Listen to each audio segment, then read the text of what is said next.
Good afternoon. I'm Gian D'Ambra of the Sonoma State Sports Management Group, here with head women's soccer coach Emiria Salzmann Dunn. How are you doing today, Coach? I'm good, thank you. I just want to start off by saying congratulations on your early success this season and being ranked number 6 in the country. Yeah, it was it was exciting news to get that, but we are cautiously optimistic about the ranking because, as you know, the rankings change week by week and performance by performance. But, I think I was saying a little bit earlier that it's just a boost of confidence that we're doing things right, and a show of respect from the other teams in our region and from the NSCAA, really, to give us that kind of ranking, to acknowledge the performances we've had.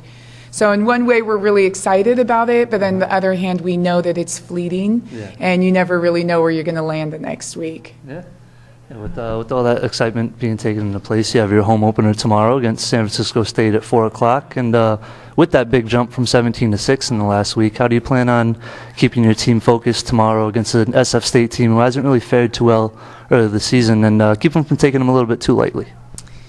The thing about a ranking like that is that you know that you have a bullseye on your back. So every team is going to come out and probably have their best game against you. Yep.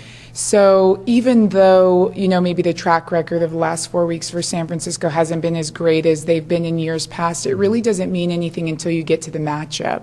So the way we stay focused is we never ever talk about the ranking. Yeah. It doesn't exist. That's good. And we recognize that we are a work in progress. Mm-hmm. We've not arrived at anything yet. We haven't accomplished anything yet. The table is not finished yet. We haven't gone anywhere. So we just continue to focus on what we need to do. Everything else is beyond our control. Yeah.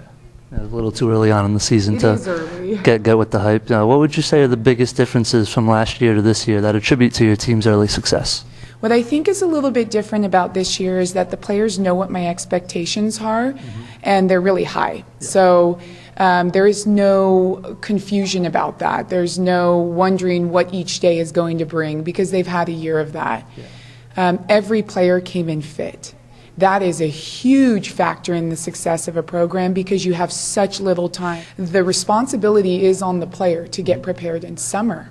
And they took that very seriously, and they came in fit, which has minimized injury, which has allowed us to play a more attacking style early on in the season. That's great. Now, along with the maturity and the preparation, it seems like your team has very good team chemistry on and off the field, and it seems like the veterans have really taken well to your current leading goal scorer in JC transfer, Kara Curtin, and is that part of your early team success as well?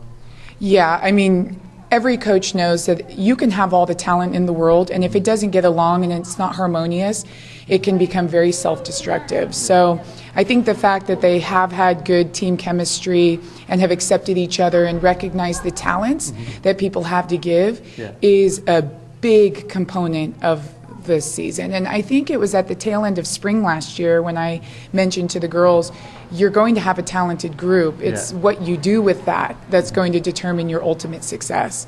And Kara's a big part of that. So she's a player that knows how to win, and they've definitely see her value, and they've embraced her, and there hasn't really been any there's a little bit of nerves because, it upsets the apple cart sometimes because it's a new player, but they recognize her value to the team.